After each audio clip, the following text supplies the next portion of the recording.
Assalomu alaykum hammaga. SQL Elite Lead Code Question'ni 5-kuniga xush kelibsiz. Bugun bizda invalid tweets haqida puzzle bor. Bu ham oson turdagi puzzle hisoblanadi. Select bo'limida. Xullas, bizda tweets degan table bor va unda tweet ID bor. Bu o'sha har bir yozilgan tweetni o'zini unique valuesi ID'si bo'lgan. Mana bu yerda ham ko'rsa, bu primary key deb belgilangan. Keyin content bor, ya'ni o'sha asl yozilgan tweet bu yerda content degan kolumnda kelgan va u mana bunaqa xuddi comment tweet bo'lgandek gap ko'rinishida keladi varchar type'da. Xullas, endi bizga shunaqa savol kelgan, shunaqa tweetlarni topgin, invalid tweetlarni topgin, qaysilariki mana bu yozilgan tweetning uzunligi 15 ta harfdan yoki undan character deydi, ya'ni mana bu space ham bitta character hisoblanadi. Mana shu общий ko'rinishi 15 tadan ko'p bo'lsa, o'sha invalid hisoblanar ekan.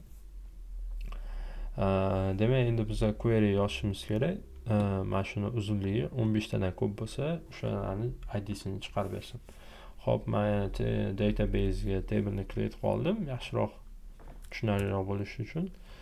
Demak, bizda shunaqa funksiya bor. Len degan bu nimani chiqarib beradi? Ya'ni mana bu o'sha yozilgan tweetni uzunligi nechta karakterdan tashkil topgan. What happened? Maybe length.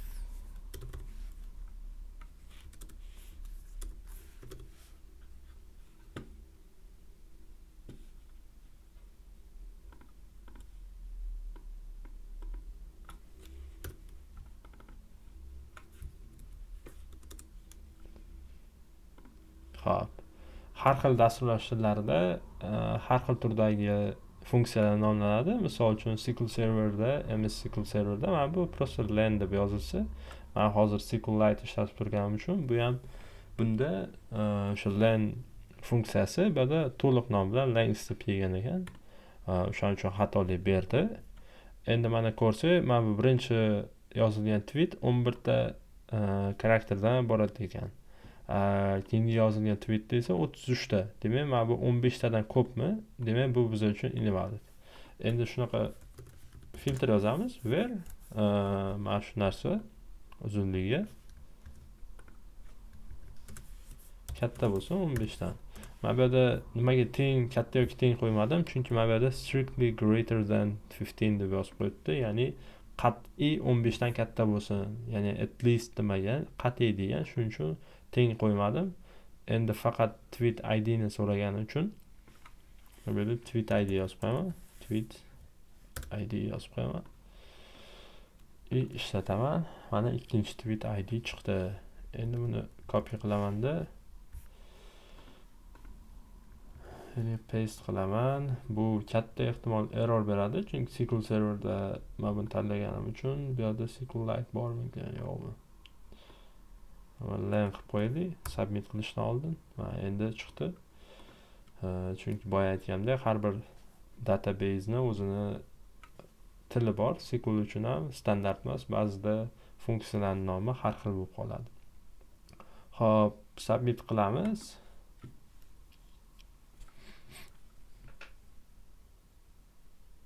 Bizning javobimizni qabul qildi.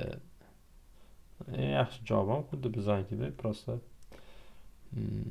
shu serverda run bo'lishida runtime har xil chiqqan.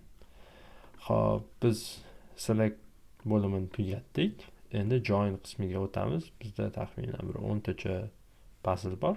Har birini oxirigacha ko'rib chiqamiz. Hammaga rahmat.